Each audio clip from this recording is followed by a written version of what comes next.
Following its premiere in its homeland of South Korea and subsequently Europe, the new generation Sportage has been released for the United States market. It will enter showrooms in the first quarter of next year and comes with a host of changes inside and out.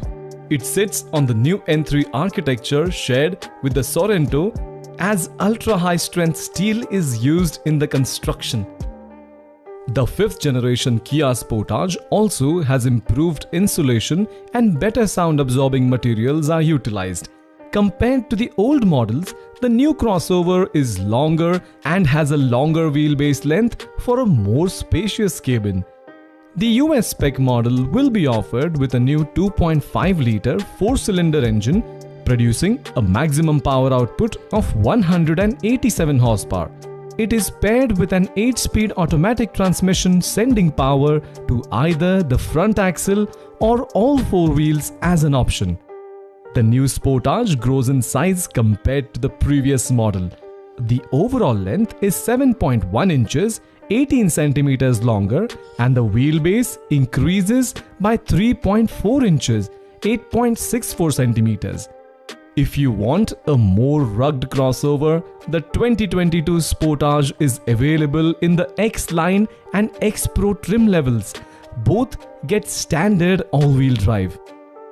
The new Sportage adopts a much more eye-catching appearance than previous generations.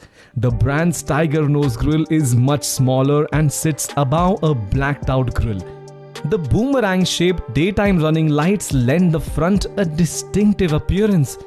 In profile, the belt line dips down at the A-pillar and then rises upward as it reaches the rear. The 2022 model's interior takes a big step up market. Buyers can get a panoramic curved display that integrates the 12.3-inch digital instrument cluster and 12.3-inch infotainment screen. Below the center monitor, there's a touchpad for the climate and audio controls, and the functions of the physical knobs change depending on whether you are changing the temperature or adjusting the volume. The 2022 Sportage will be available in the following trim levels: LX, EX, SX, SX Prestige, X-Line, X Pro and X Pro Prestige.